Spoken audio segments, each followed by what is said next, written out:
You said after the game last night, gritty, not pretty. Do you feel like that describes tonight too? Heck yeah. Hey, a win is a win.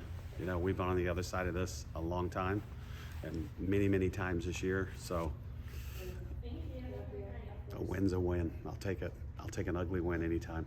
How does it feel to secure yet another series victory and at home too? I mean, awesome, number one. Caitlin pitched really well. You know, she got it out. Leadoff batter gets a home run. She could have folded right then and there. She puts up zeros, you know, like 4 innings in a row, I believe. One pitch. You know, she executes that pitch. Who knows? You know. But I thought she gutted it out. Defense played great. You know, Callie's play at second base where she has to come in, turn around, throw behind her, fast runner. Abby catches it. We're this close to each other. That is a hell of a play.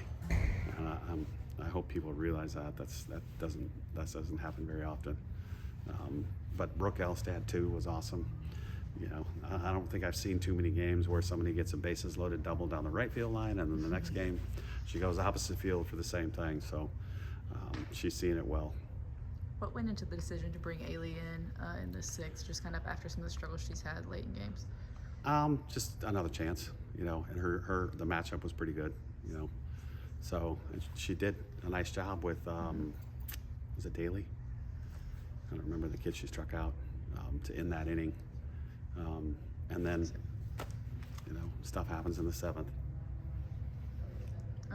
You already kind of talked about winning this series at home, but I know how much you hate losing at home. And after dropping that first series to Mississippi State, you won your last 3 at home. Just kind of how big was that for this team and in front of, you know, the 100,000 fans this year? Oh, it's awesome. And, you know, that feat is just amazing. And it's really cool for us to do it in front of many, many former letter winners of women's athletics here. You know, tonight was the 50th anniversary kind of celebration. And, you know, there was ladies from all the way back to the 70s. So to have them see this, that's kind of what they paved the way for. You know, this opportunity, this facility, these fans, you guys here.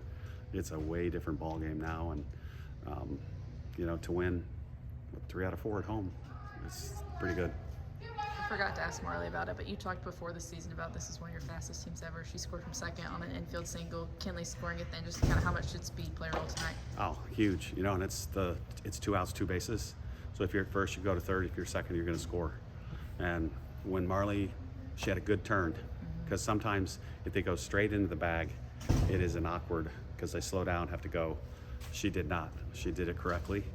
And I was like, okay, we're going to go. And when you look at the replay, she probably should have been out, but she had a good slide. You know, she had to maneuver the bat that was still sitting right there in the batter's box.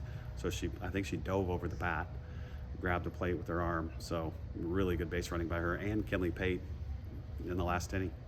Marley said you've been putting them in positions lately at practice, kind of in these type situations where you need to come back. Just kind of how do you think that paid off tonight? We do it a lot. You know, we'll play games called down by 2, down by 1, down by 3, whatever you want. And then it's usually like a group of 5 hitters that have to make up the deficit, and they get 3 outs to do it. And, you know, we had a lineup.